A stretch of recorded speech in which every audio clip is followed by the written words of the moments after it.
This is Mauricio Sanchez with Vitals Agency, and I'm here with Avery Schrader That's me. from Modash. How are you, Avery? I'm good, man. It's super cool to be here and meet you in real life for the first time.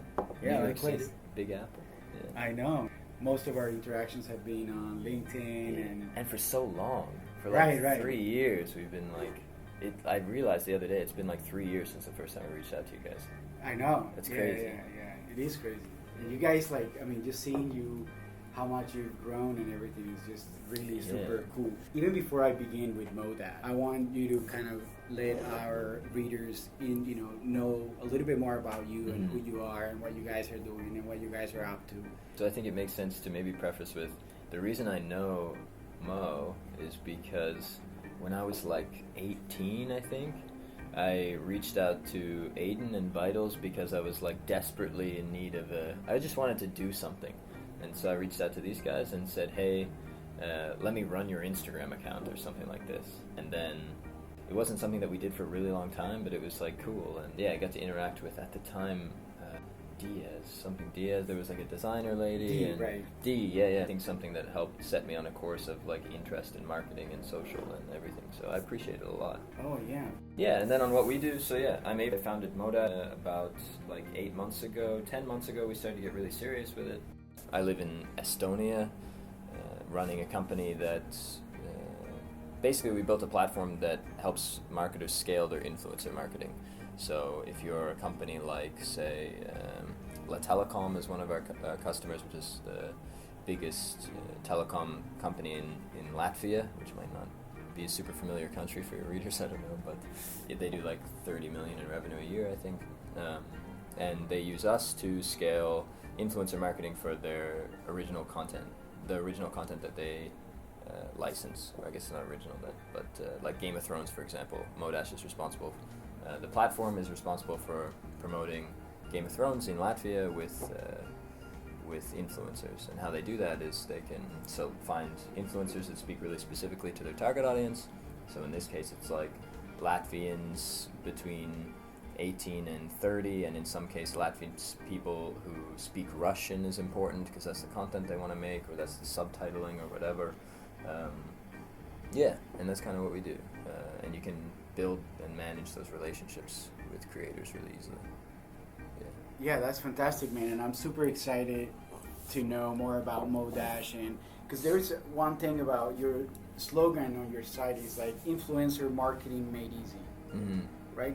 That's kind of like the catchphrase for what Modash accomplishes? Kind of, yeah. I think even more than easy, it's like we make it possible to do at scale. Do at scale. And reasonable. Yeah. Like right now, if you do influencer marketing, for example, it's impossible to measure how many conversions you get from that, which makes it experimental and not really something you can put $10 million a year in and say, cool, I got 20 million out. Yeah. So what we do is make it like measurable and manageable, so you can scale out relationships and work with 1,000 influencers in a year, and communicate with them easily, and find them easily, and understand their audiences, and measure and benchmark them against one another, and so on. So cool. Yeah. No, and that's fantastic, and the reason why your slogan kind of like stood out to me, big deal, is because I love everything that has to do with easy. Anything that has the word like simple. Yeah. It's very attractive because only, and when you understand something really well, you can actually make it easy for people to consume or to use. So even before we step even further into your platform, what you guys do and how you guys accomplish, how you help people accomplish that, which is in this case influencer marketing. I want you to kind of tell our audience, what is influencer marketing? Like, because this is a very new thing. Yeah.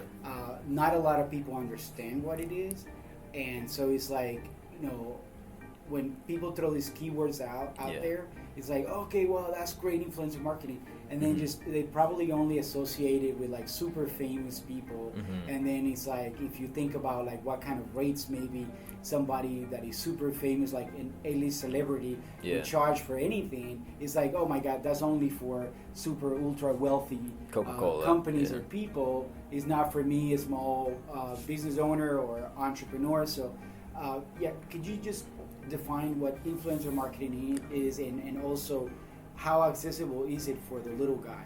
Yeah, totally. That's a cool question. So influencer marketing, and you said it's a new thing, and I would disagree a little bit there, because I think influencer marketing has been around since there was a guy in the cave with the biggest stick, and he got to decide and call the shots, and other people listened. We've moved a long way since then, thankfully, and so now what influencer marketing is finding the best people to influence an audience or rather to inspire them to an action that you want them to take. So if you're Starbucks, for example, you really want people to feel like that's the best place to get a coffee. That's where cool people go to get a coffee. I'm a cool person. I should go to Starbucks. This is a really simple kind of layman example. So then the trick is, how do you find people that other people trust and respect and admire and want to be like, and have them say, this is the place you go to get your coffee, if you trust my opinion and think that that's a good idea. And what that means more practically maybe is finding, in today's, today it means finding people with big reach, or at least decent sized reach, depending on the scale that you're looking for, and then incentivizing them to talk about you in a positive way, I guess, is the simplest thing. So what we see, like what our clients do, is everything from recruiting to like promoting content, like I said, or generating content, and all of this can be done with influencers. An example is, we've had a company that came out of Y Combinator and was one of their most successful startups ever after Demo Day, uses Modash, called Verif, and they're an identity verification solution, so not really like a sexy something you would think of for influencer marketing, but they use it to recruit, because they need to recruit hundreds of young people yesterday. So with Modash, they're able to like quadruple their application traffic by just having a bunch of kind of cool, nerdy photography types in the like regions they want to hire from, celebrate their milestones. So when they reached 100 employees, they had like 25 small creators on Instagram in a really specific geographic area, launch confetti and talk about how we're celebrating because these cool young dudes are building this thing, and if I wasn't a singer or a photographer, this is where I would work. And and it was super crazy successful, and it wasn't like they didn't have some huge celebrity like you said. It was a whole bunch of young people who reach young people and do cool stuff, like take photos and make music and are relatable. Yeah. No, that's fantastic. And so when you think about influencer marketing campaigns, how do they compare in terms of ROI, for example, as opposed to like running like a regular, either like a digital marketing campaign? Facebook ads is a good benchmark. Facebook ads, right? For example, the truth is that Facebook ads and Google ads and all these things are the best bet for performance marketing right now, and that's what we try to change about influencer marketing. Is we want it to sit there too. But when you can measure it really well, you can get a lower CPA, cost per acquisition, with influencers than you can with Facebook ads. And there's one company, the fastest growing company in Europe right now, is doing a lower CPA with influencers, and will scale it to 6 figures a month in the next 12 months, because that's the reality of how this works. If you can scale the influencer marketing, it's like crazy underpriced. People will work for free if you can inspire them to action, and Zuckerberg doesn't work the same way. So you're always paying for those converts. And another cool thing we see is that the users that come from influencer marketing, for some reason, we haven't done the research yet to figure out why, but for some reason they're the best users people get. So there's a company called Hi Native in Asia that does a language learning social network, and they scaled their company, they grew 300% in a year, from 25, 30 employees to 100, only with influencer marketing. And part of the reason was because the people who the acquisitions that they had through this channel for some reason are massively connected to the product and they really care about it. And I think it's just because you skip building trust, so you get higher retention. The influencer builds the trust for you and says, yeah, I like this thing, like this is the truth about it, this feature's not so good, I like this a lot. Really honest reviews is what they went for, and they had crazy results. And it's the same across lots of things. So you can get lower CPA if you can experiment well and really get the numbers right, and your users will be better than the rest. They use their product more. So wow. Yeah, it's yeah. You touched on something that you said, that influencer marketing campaigns could cost a lot cheaper than like a Facebook campaign, or sometimes even free. Yeah. And the reason that caught my attention is because I thought it was quite the opposite. I thought that influencer marketing campaigns were very, very expensive. And a lot of our readers are always wondering about the same thing, because what's currently out there, at least what has made the most noise about influencer marketing campaigns, is kind of following what like the Fire Festival did. I knew it. Right? Like, I mean, like paying hundreds of Kendall thousands Jenner of dollars. $250,000 and Bella Hadid $250,000 for one Instagram post, and then they are calling that influencer marketing, which in a way it is. How could even one even wrap their head around it? Like, I'm gonna pay somebody $250K just to post one Instagram post. Yeah. You know what I mean? But you have to think about the nature of Fire Festival. So that was a really good idea for them, because their job is to sell one ticket. That's all they have to do. For a product company like us, we have to retain customers. We have to increase like our LVT, or like our customers' lifetime value, and all of these sort of things. But Fire Festival's job is to sell out these tickets. And if we can get the coolest person in the world to tell 1 million to 100 million other people that this festival is somewhere to go, then maybe you can sell all your tickets with one Instagram post.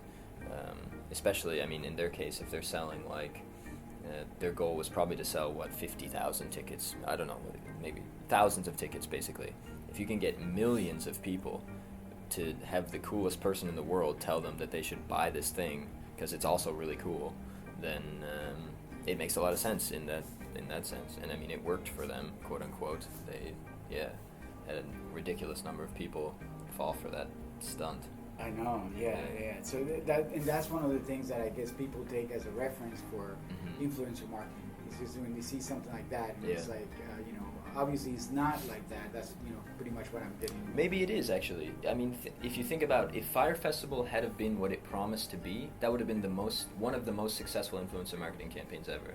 So it's not the influencer's fault or the influencer market's fault that Fire Festival was a scam. It's like the weird dude who's now in jail or whatever. Like, if maybe your company could be the next Fire Festival, except that you're the guys that don't scam everybody. And then imagine the experience. It's like, then you have 50,000 people who went to your event last year and loved it because it was awesome, all because of influencers or whatever. You're a popular guy. Sorry about that. No, it's okay. So, no, that's really cool. So let's think about a specific client. Like, let's say they're in the space of supplements, like whey protein, and then they're trying to target people who are either in the process of losing weight. In this particular case, let's say women between the ages of 35 to 44 who are a little bit overweight and who want to start kind of taking their nutrition seriously, and they want to they want to sell them their lean protein, whey protein. So in that particular case, for this company that I'm just bringing up, how could Modash, how could you guys help them leverage influencer marketing?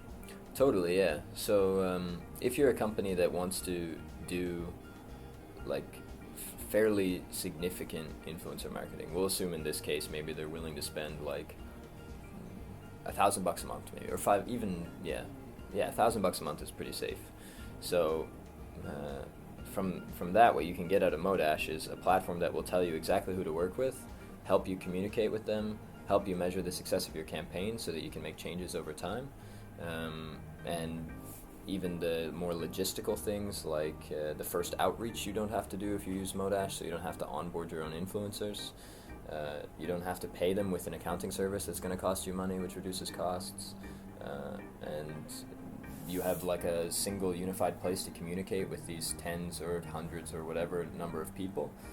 And all of those things add up into making the whole process a lot faster, a lot more scalable, and gives you the opportunity to optimize on things like which influencers are converting best, instead of optimizing on how do we increase outreach, like, or decrease outreach time or whatever. And that's why it becomes possible to focus on getting that low CPA and managing long-term relationships with influencers who work really, really well, because that's where we see the best result usually. So there is a way to like profile the influencers, and then you guys kind of suggest like a number of influencers that could be that this like a company could target and use them to run influencer marketing campaigns for their products. So we list, like right now we list 100 million influencers. So that's almost everybody relevant on Instagram and literally every streamer on Twitch, and soon YouTube as well. But if you can think about the discovery portion of Modash, finding influencers, kind of like Google, except you don't have to type in search strings, you rather just have to pick filters. So you pick, okay, we need an audience that's in New York, we need an influencer that's in Zimbabwe, we need the audience to be interested in apple pie, and we need them to talk about chickens, and they need to be between 25 and 34. And then it will tell you the 2 people that speak to that audience, or if there is any, probably not, but yeah. So it becomes like you just click a few filters, and within like the same amount of time it takes Google to give you a result, we give you the 10 or 100 or 1,000 or 1,000,000 people who speak to that target audience, and tell you, then you can click on a name and see really easily how real the audience is, more specifically what kind of content they make, more specifically like what geographic regions, so maybe the top 4 cities that audiences are based in, and so on. Basically, we profile the entire audience based on location, age, race, gender, interests, keyword topics, kind of like SEO, so topic clusters basically, and so on. Yeah. So how does one, for example, negotiate with the influencers? Do you guys also help with that, or is that up to the users themselves who are on Modash? So when you can build a campaign in Modash where you kind of describe what you're trying to do, kind of like Facebook ads basically. Okay. You go through a Facebook ad similar process, and at some point you have to put your budget. So this influencer we're willing to spend $100 to $200 on, let's say. Modash presents them $100. The influencer says, no, I want 20% more. You spend $120 of your $200 budget, and you saved $80 on that influencer for that post or whatever. Okay. And so. So is it on a per post basis, or is it on? It depends on the project. Okay. Like some people do like more affiliate style where you do like a trackable link. Some people do only product and it's like multiple posts. We call it per task basically. So in some case a task is one Instagram post, in some case a task is fly from Singapore to Estonia and take a photo of our candles or whatever, and we're going to post it on our Facebook feed, and you get paid this much for that. So it's project based. But so are influencers open to either doing like a combination of cash up front and maybe an affiliate link type of thing? Is that sometimes? So we work with a couple of gaming companies that do that really well on Twitch. So they pay a flat rate, like say $500 a week, plus commission on people who convert through trackable link. And they see really high success with that, and it gives them an opportunity to measure really easily who's working well and double down there and say, we want you to stream twice as much or do this or collab with this person. So you can do that. Okay, awesome. So you guys actually help with the entire process. It's not just like, okay, here is the platform, we give you some ideas, but then it's up to you to really go out there and negotiate and figure these out with the influencers. If someone, and I'm talking about someone who may not have the experience negotiating, or knowing exactly how the rate of how much these things would cost, they may be able to, they may approach it in the wrong way and then lose the chance of actually working with an important influencer that may have some positive effect on, let's say, a product that you're trying to sell or something like that. Yeah, totally. So I can maybe storytelling helps a bit too. So we have one user who's a small jewelry boutique. They're like a 3-person team, and they hand make all the jewelry. And so they're not like marketing professionals per se, or they don't have some crazy vast background, but they can log into Modash. They can say, this is the audience, we're trying to reach into this new country. Let's say they try to go to New York City for the first time. So they can find smaller influencers that are in the beauty scene within a few seconds, whose audience is in New York. They can send them all the same campaign brief, including the budget and so on, automatically. And they can measure that process over time. And then if something happened where, say, all your influencers said, no, thank you, I'm in Estonia this week, I can't make it to New York, then it becomes super easy to pick 5 more people who speak to the same audience and just continue the process. It's like we make it really easy to scale. It's like the whole goal is to be easier to use than Facebook ads even, and anybody who takes an hour can kind of learn the basics of Facebook ads, and I would say in seconds you can learn Modash. It's like step-by-step process. Wow, that's amazing. Yeah, that's... Try to be. Yeah, I mean, we're so impressed because, I mean, you guys have pretty much built this product relatively quick. How many are you guys? I mean, like, can you tell us a little bit more, like, about the product, for example? Like, how, like the creation of it, like, how many people are behind it? Do you guys have any... Yeah, this is the fun part. Yeah. Okay, go ahead. Yeah. So, the team is like 9 now. Okay. Which is pretty cool. Congrats, man. Yeah, super exciting. We launched the product in November. In December, we raised some funds from like founders, like founder of Pipe Drive, some New York Business Angels network actually. Business Angels invested, and now we chug along. So we're at 9 people. The technical team is the biggest chunk of that. So of the 9, 5 of them are engineers. Things are going quick. So all in-house development, right? Are you guys using any? No, we try to avoid outsourced everything because as a startup, it's really important to be super connected to all the things you do wrong. Sure. And outsourcing companies, their job is to hide everything they do wrong. So if you want to learn really quickly about your customers and their problems, you shouldn't use a sales team in the beginning to sell, because then you don't get the feedback and learn and whatever. You might see like a couple decent paychecks, and that maybe is even sustainable for months, but then suddenly you have a product that isn't scalable because you sold to everybody who wants it. But if you can interact with customers and iterate on what you're doing and really understand what they want, then it becomes a lot easier to build a scalable company. And so that's why we haven't done any outsourcing, and we probably won't for a long time. So is Modash a web-based application? Yeah, right now? It's just web app, super easy, like same as logging into Facebook basically. Okay. Modash.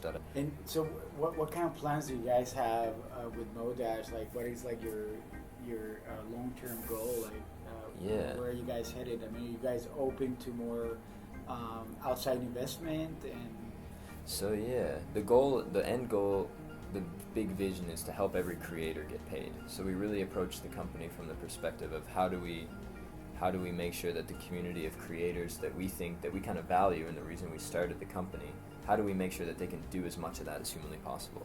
And part of that is making sure there's money in their ecosystem and providing services for them to get stuff done and to make a real living doing what they do. As far as our like immediate future, probably in the next months we raise some more funding, which is like a scary world for me because as a first-time founder, it's like every step is a leap forward. It feels like, and we hope to work with some bigger companies now. We as a startup, I think in the early days you sell to everybody humanly possible. And then you kind of narrow in on who is your ideal customer. And I think right now our ideal customer is doing like, wants to spend like $100,000 a year probably on influencer marketing. Because then we can have few customers, focus really heavily on getting it right for them, and then try to grow from there instead of just casting a net and catching everybody we can. Okay, interesting. Yeah. So the let's say what happens to the people who have much smaller influencer marketing budgets? So it's not that we won't serve them, actually. We even introduced lower pricing tier than we even had before now, so that we can work with smaller companies as well. But our focus as far as like sales and marketing and where our outreach will go to are the bigger companies, so that we don't, if we were to take, say, every cafe in New York, then we wouldn't be able to pay attention to any of them, which at this stage is really important. But if we can take a few of the bigger guys, then we can pay really close attention, learn what's important, and then also help smaller brands when we get to a stage where we can scale out for like SMBs. We can help teach them based on what we've learned from the others. So we can say, this is what's working for dudes who are the like local cafe, this is what Starbucks is doing. Maybe you can learn something from this, and yeah. Wow, that's a great strategy. I really like it. I mean, you do that. Congratulations again. I mean, that's amazing. Thank you so much. Yeah, it's crazy. So if somebody were to say like, why should we go, if they were on the fence, what should they use Modash as opposed to like some other platform or some other service? So the truth is, if you're on the fence, then don't use us. Like, figure out what you need specifically, because if you are that local cafe, you can do a lot with 2 or 3 people. Like, get people on your block who have an Instagram following to talk about you somehow. I mean, your best customers are probably people who can do a really good job of that, and you don't need to pay us a whole bunch of money to find and manage those relationships if you're like this small. Oh, so you would suggest to for a small cafe to reach out to their, like, let's say, their best customers and say, hey, would you mind maybe absolutely, yeah, promoting us on something like that? And what do you say? Like, I'll give you free coffee, or? Yeah, I mean, be on the lookout. Like, who's following you on social now if you're active there? Who are your best customers? Creep them on Instagram. Who has some sort of following or niche, or like is some sort of thought leader in their space, and then offer them free coffee for life to like post every now and then. And they're probably happy to do that if they're already your favorite customers, you know. So for smaller guys, this is a really good option. And influencer marketing, your goal shouldn't be to do influencer marketing. It should be to reach your target audience with people that they trust, sure. Which sometimes means using a platform like Modash to find people all over the world or whatever. And sometimes it means just asking your customer, like, hey, you have Instagram? And yeah, like figure out who's already ideal to work with you. And then from there, maybe you'll learn that, wow, that's going crazy well. Suddenly our foot traffic has doubled in the last 2 weeks since that post went up. And it's like, cool, can we do that again? It's like, okay, now we're constantly packed. Maybe we need to open a new location. And it's like, we don't know everybody on that block, so maybe we need to ask around a little bit more, or maybe we need to use a tool or whatever. But get to a stage where you kind of know some idea what you want to do and how it's going to look and work before you try to use a tool. Because we can't solve problems like